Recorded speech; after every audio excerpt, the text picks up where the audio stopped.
The first time I met my girlfriend's childhood best friend, he proudly introduced himself as the ultimate fake baller investigator. Throughout the entire dinner, he couldn't stop lecturing me. Men really shouldn't overdress to look like someone they aren't. If Delilah hadn't explicitly told me you were her boyfriend, I would have definitely grouped you with all those fake rich guys I've exposed online. My girlfriend, Delilah, eagerly nodded along. You really do dress a bit too flashy, Noah. You should listen to Silas and tone it down. I couldn't even be bothered to argue with them. I made an excuse to go to the restroom, but right outside the door, I overheard Silas delivering his expert appraisal of me. Delilah, just look at how that man walks and talks. He's obviously been through one of those gold digger training camps. He only approached you for your money. Think about it. A Patek Philippe watch, a limited edition Louis Vuitton briefcase, and a multi-million-dollar sports car. How could a regular resident doctor ever afford that? My blood boiled, and I finally reached the end of my patience. I turned around, pulled out my phone, and called my mother, the richest billionaire in New York. Mom, wire me $10 million. I'm going to buy out a certain fake baller agency and teach this guy that wealthy women can actually have sons. As I hung up the phone, Silas's confident voice drifted out from the private dining room. Delilah was looking at him, nodding with absolute trust. I really wanted to see how Silas planned to test a real heir like me. When I pushed the door open, Silas was holding my Louis Vuitton briefcase, inspecting the lock and the leather from every angle with a condescending smirk. I'm telling you, young guys like you really shouldn't get caught up in comparing yourselves to others. The first step to becoming a fake baller is trying too hard to package yourself. This bag of yours is a rental, right? I almost laughed out loud.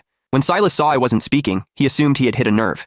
He put on an I knew it expression and shifted his gaze to my Patek Philippe watch. Can you let me authenticate that watch of yours? Don't get the wrong idea. I'm just worried you got scammed into spending real money on a fake. After all, the bag is already a knockoff. Delilah was already looking at me with deep suspicion. She gave me an order. Silas is just looking out for you. Hurry up and let him see it. If Silas actually appraised this as a fake, it would only prove that he was the real fraud here. I took off the watch, handed it to him, and smiled. Sure, this watch is a highly limited edition, so make sure you don't mess up your appraisal. Silas eagerly snatched the watch. As he examined it carefully, I clearly caught the flash of raw jealousy in his eyes. It was obvious he had already realized the watch was authentic, but he still opened his mouth to lie. Oh wow, Delilah. Your boyfriend is still trying to pass this off as a limited edition to get away with it, but it's actually just a cheap replica. I just have to ask. You're a young guy with an average family and an average job. Why are you buying these fakes just to stroke your ego? Don't tell me you thought you could use these knockoffs to trap a rich girl and drain her bank account? The belittling tone in his words couldn't have been more obvious. In an instant, the way the other people at the table looked at me changed from admiration to disgust. Delilah glared at me with sheer contempt, her voice dripping with disgust. How can you be so vain? And to think I actually believed you were different from other men. It turns out you all just want my money. Looking at her disgusted expression, my heart turned ice cold. I used to think Delilah was just easily influenced, but that she at least had basic judgment. After all, we had been together for almost a year. Shouldn't she know what kind of person I am by now? I frowned, matching her dissatisfaction. Delilah, who is actually your boyfriend here? You just blindly believe a single word he says? Since that's how it is, I don't see any point in finishing this dinner. I stood up, grabbed my bag, and prepared to leave. Silas gave a fake plastic smile and chimed in again. Why are you in such a hurry to leave? Did the rental time on that sports car downstairs run out? Are you using this as an excuse to go return it? I was completely out of patience. I turned and demanded an answer. What makes you think my car is a rental?